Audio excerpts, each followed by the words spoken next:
नमस्ते दोस्तों, आपका विज्ञानम चैनल में स्वागत है। दोस्तों, कभी ना कभी आपने जरूर सुना होगा दुनिया के 7 अजूबे। पर क्या आप जानते हैं कि 7 वंडर सिर्फ एक नहीं बल्कि 2 सूचियां हैं। एक वो जो प्राचीन काल में बनाई गई, जिन्हें हम कहते हैं 7 प्राचीन अजूबे, और दूसरी वो जो आधुनिक युग में यानी 2007 में तय की गई 7 आधुनिक अजूबे ऑफ द वर्ल्ड।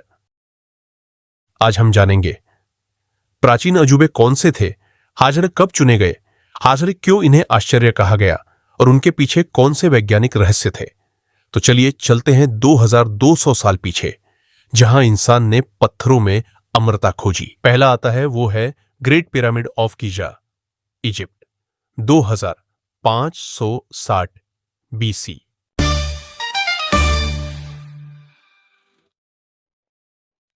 हम अपनी यात्रा की शुरुआत करते हैं मिस्र के रेगिस्तान से, जहां रेत के बीच खड़ा है गीजा का महान pyramid, great pyramid of Giza, जो आज भी मानव बुद्धि की सबसे बड़ी मिसाल माना जाता है। करीब 2560 ईसा पूर्व फराओ खुफू ने इस पिरामिड का निर्माण करवाया था। यह सिर्फ एक कब्र, टूम नहीं था, बल्कि उस दौर की गणित, वास्तुकला और खगोल विज्ञान की ऊंचाई का प्रतीक था। कहा जाता है इसे बनाने में करीब 20 साल लगे और इसमें इस्तेमाल हुए करीब 23 लाख 2.3 मिलियन पत्थर, जिनमें से हर एक का वजन 2 से 70 टन तक था। सोचिए, बिना मशीन, बिना क्रेन, इन विशाल पत्थरों को कैसे इतनी सटीकता से जोड़ा गया होगा।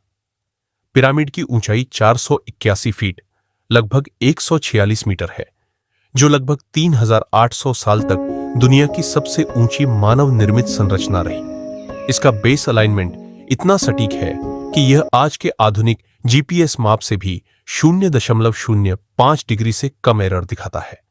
ये चारों दिशाओं नॉर्थ, साउथ, ईस्ट, वेस्ट के साथ इतनी सटीकता से मेल खाता है कि वैज्ञानिक भी हैरान रह जाते हैं कैसे हजारों साल पहले इंसान ने धरती की गोलाई और दिशा का ज्ञान हासिल कर लिया था। इतना ही नहीं, इसके अंदर के रास्ते और हवा आने जाने के shaft, ventilation shafts, Orion constellation और नॉर्थ स्टार पोलारिस की दिशा में बने हैं। यह दर्शाता है कि मिस्रवासी न सिर्फ वास्तुकार थे बल्कि खगोल शास्त्री, एस्ट्रोनॉमर्स भी थे। कुछ शोध कहते हैं पिरामिड के प्रोपोर्शंस में पाई और गोल्डन रेशियो 1.618 का प्रयोग किया गया है। यानी उस समय भी गणित का ज्ञान इतना उन्नत था कि उन्होंने कॉस्मिक और मैथमेटिकल बैलेंस दोनों साध लिए थे। आज भी वैज्ञानिक ये नहीं जानते कि इन पत्थरों को सैकड़ों किलोमीटर दूर से कैसे लाया गया। कुछ मानते हैं कि रैंप सिस्टम का उपयोग हुआ, कुछ कहते हैं यह वाटर फ्लोटेशन तकनीक से किया गया। लेकिन सच क्या है, यह रहस्य अब भी रेत के नीचे दबा है। गीजा का महान पिरामिड सिर्फ एक मकबरा नहीं बल्कि मानव कल्पना शक्ति, गणित और खगोल विज्ञान का संगम है। यह आज भी हमें याद दिलाता है कि जब इंसान सोचता है नामुमकिन, तो वही सबसे बड़ा अजूबा बन जाता है। अब चलते हैं प्राचीन मेसोपोटामिया यानी आज के इराक की ओर, जहां कभी बहती थी यूफ्रेटिस नदी और उसके किनारे खड़ा था एक ऐसा बगीचा जिसे दुनिया ने नाम दिया the hanging gardens of Babylon, लटकते बागों का शहर। यह अजूबा इतना रहस्यमय था कि आज तक किसी ने इसे प्रत्यक्ष रूप से नहीं देखा। फिर भी यह इतिहास की सबसे खूबसूरत कल्पनाओं में शामिल है। कहा जाता है इस बाग को बनाया था राजा नेबुकदनेजर द्वितीय ने, लगभग 600 ईसा पूर्व। उनकी रानी अमिटिस, जो पहाड़ों और हरियाली की भूमि से आई थी, बाबिल की रेगिस्तानी गर्मी में दुखी रहती थी।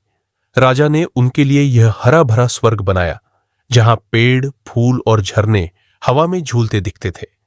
पर अब सवाल यह है, अगर ये बाग सच में बने थे तो इतनी ऊंचाई पर पानी कैसे पहुंचता था? वैज्ञानिक मानते हैं कि यह पहली जल इंजीनियरिंग चमत्कारों में से एक था। संभावना है कि इसमें स्क्रू पंप या चेन पंप तकनीक का उपयोग हुआ हो, जो पानी को नीचे से ऊपर तक खींचती थी, कुछ उसी तरह जैसे आज मॉडर्न मोटर्स और पाइपलाइंस काम करती है। हर मंजिल पर मिट्टी, पत्थर और पौधों की परतें थीं और पूरी संरचना मल्टी लेवल टेरेस की तरह बनी थी। इतना ही नहीं, यह पूरा बगीचा एक कूलिंग सिस्टम जैसा भी काम करता था, जहां पानी के बहाव से तापमान संतुलित रहता था। यानी यह सिर्फ खूबसूरती नहीं बल्कि साइंस और इंजीनियरिंग का अद्भुत संगम था। चाहे यह सच हो या कल्पना, हैंगिंग गार्डन्स ऑफ बेबीलोन मानव मन की सबसे सुंदर सोच का प्रतीक है, जहां प्रेम ने विज्ञान को जन्म दिया और भावनाओं ने इंजीनियरिंग को आकार। अब चलते हैं प्राचीन ग्रीस की ओर, जहां देवताओं के राजा ज्यूस की मूर्ति खड़ी थी, जो सिर्फ पत्थर और सोने से नहीं बनी थी, बल्कि इंसान की कला और विश्वास से गढ़ी गई थी। यह थी statue of Zeus at Olympia.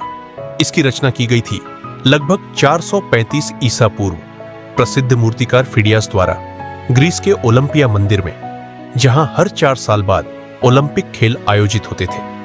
कल्पना कीजिए, लगभग 40 फीट ऊंची यह मूर्ति, जिसमें ज्यूस सिंहासन पर बैठे हैं, हाथ में न्याय का प्रतीक सेप्टर और दूसरी में विक्ट्री देवी की मूर्ति। पूरी प्रतिमा सोने, हाथी दांत और कीमती रत्नों से बनी थी। फिडियास ने इसे लकड़ी के ढांचे पर चढ़ाकर बनाया, जिसके ऊपर सोने और हाथी दांत की प्लेटें जोड़ी गई। यह तकनीक उस समय की सबसे उन्नत कंपोजिट इंजीनियरिंग कही जा सकती है। स्टैच्यू ऑफ ज्यूस सिर्फ एक धार्मिक प्रतिमा नहीं थी, यह एक ऐसा साइंटिफिक आर्टवर्क था जहां प्रकाश, ध्वनि और भावना तीनों का संगम होता था। मंदिर की छत में बने छोटे छोटे छेदों से सूरज की किरणें ठीक ज्यूस के चेहरे पर पड़ती थी, जिससे वो जीवंत लगते थे। यानी यह प्राचीन लाइट इंजीनियरिंग और ऑप्टिकल इल्यूजन का अद्भुत उदाहरण था।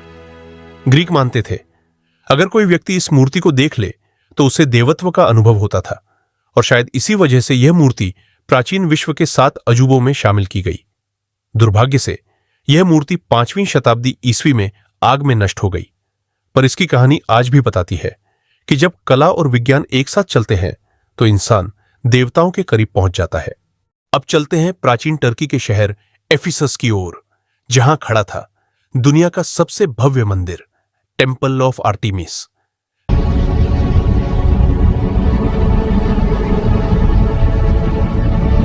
इसका निर्माण हुआ था लगभग 550 ईसा पूर्व, और इसे देवी आर्टेमिस यानी प्रकृति और उर्वरता की देवी को समर्पित किया गया था। यह मंदिर पूरी तरह संगमरमर से बना था, जिसकी 127 विशाल स्तंभ थे, हर एक लगभग 60 फीट ऊंचा। इसकी सुंदरता इतनी अद्भुत थी कि लोग कहते थे मानो यह देवताओं का निवास हो। आर्किटेक्चर के लिहाज से यह मंदिर एक इंजीनियरिंग मैरावल था। इसकी नींव को कीचड़ और कोयले की परतों पर बनाया गया था, ताकि भूकंप और झटके सोख लिए जाए। यानी उस दौर में भी Greek engineer earthquake resistant construction समझ चुके थे। यह मंदिर कई बार नष्ट हुआ, पर हर बार पहले से ज्यादा भव्य रूप में दोबारा बनाया गया। यह साबित करता है कि जब श्रद्धा और विज्ञान साथ चलते हैं तो सभ्यता कभी मिटती नहीं।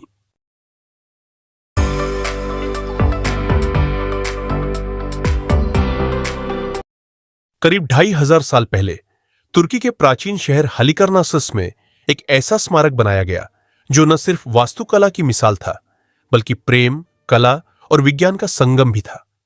यह था माउजोलियम एट हेलिकर्नासस। समुद्र किनारे चांद की हल्की रोशनी, सफेद संगमरमर की दीवारें चमक रही हैं, कारीगर मशालों की रोशनी में पत्थरों को तराश रहे हैं।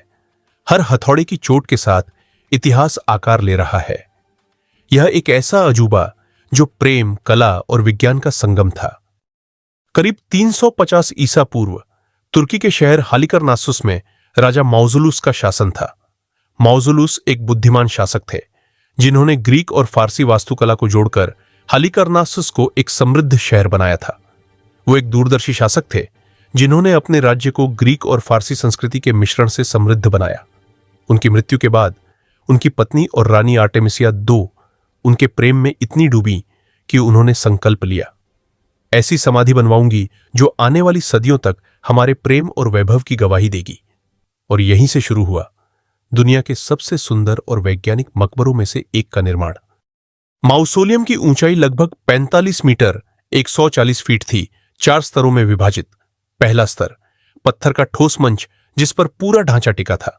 दूसरा स्तर आयोनिक शैली के 36 संगमरमर के स्तंभ। तीसरा स्तर नक्काशीदार मूर्तियां और राजा रानी के दृश्य। चौथा स्तर सबसे ऊपर 4 घोड़ों वाला रथ, जिसमें मौजुलस और आर्टेमिसिया की मूर्तियां थीं। इस डिजाइन को बनाया था ग्रीक वास्तुकार पाइथियस और मूर्तिकार स्कोपास, लियोकार्स, ब्रायक्सिस और टाइमोथियस ने।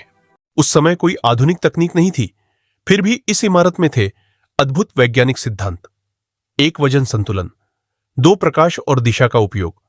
रथ की दिशा इस प्रकार रखी गई थी कि सुबह की पहली किरण राजा मौजुलुस की मूर्ति पर पड़े, यानी प्रकाश विज्ञान, ऑप्टिकल अलाइनमेंट का अद्भुत प्रयोग। 13वीं शताब्दी में आए भूकंपों ने इस अजूबे को धीरे धीरे गिरा दिया, पर इसकी कुछ मूर्तियां आज भी ब्रिटिश म्यूजियम लंदन में सुरक्षित हैं। यह सिर्फ एक मकबरा नहीं था, बल्कि एक स्त्री के प्रेम की गहराई, एक राजा की महानता और मानव बुद्धि की ऊंचाई का प्रतीक था, जो आज भी दुनिया को यह सिखाता है, कला में विज्ञान छिपा है और प्रेम में अमरता।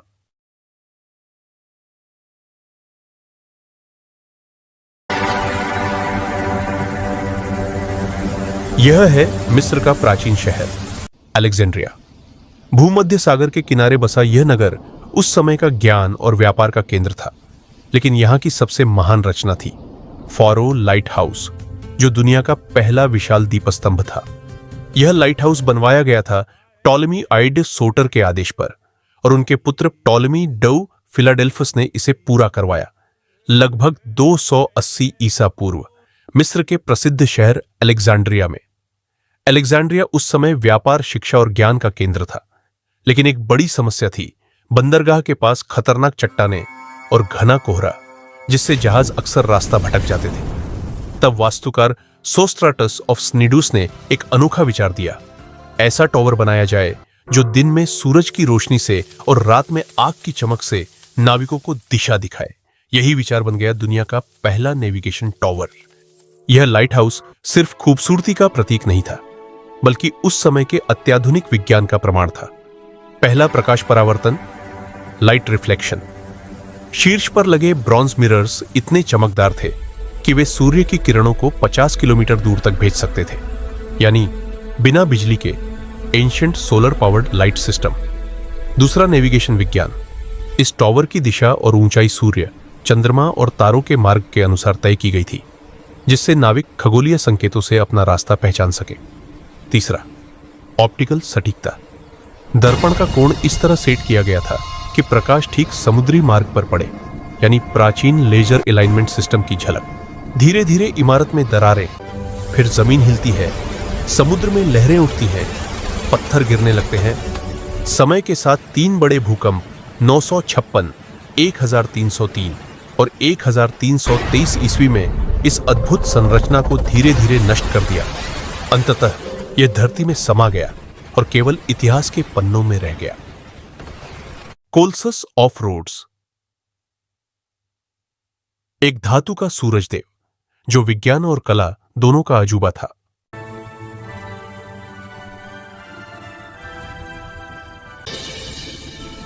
साल 280 ईसा पूर्व, यूनान का द्वीप रोड्स। सूरज की सुनहरी किरणें समुद्र पर पड़ रही हैं और बंदरगाह के दोनों किनारों पर कुछ विशाल है। एक ऐसा देवता जो आने वाली सदियों तक विजय का प्रतीक, कोलोसस ऑफ रोड्स। इस मूर्ति का निर्माण चेरेस ऑफ लिंडोस नाम के मूर्तिकार ने किया। सालों की मेहनत के बाद 12 साल में यह मूर्ति पूरी हुई। ऊंचाई थी 108 फीट, यानी लगभग स्टैच्यू ऑफ लिबर्टी जितनी, और यह ग्रीक विजय का प्रतीक बनी जब रोड्स ने साइप्रस पर जीत हासिल की थी। 226 ईसा पूर्व में भूकंप आया, स्टैच्यू के घुटनों पर दरारें पड़ी और यह समुद्र किनारे गिर गई। कई सदियों तक इसका मलबा वहीं पड़ा रहा। कोलोसस ऑफ रोड्स सिर्फ एक मूर्ति नहीं थी, वह इंसान की अदम्य इच्छा शक्ति का प्रतीक थी, जहां विज्ञान, कला और आस्था तीनों एक साथ खड़े थे। और इसी वजह से यह सदियों बाद भी एक ancient wonder of the world कहलाती है। यह था 7 प्राचीन आश्चर्य। अगले भाग हम 7 आधुनिक आश्चर्य के बारे में जानकारी लाएंगे। अगर आपको यह कंटेंट अच्छा लगा हो तो वीडियो को लाइक करें और चैनल को सब्सक्राइब करें।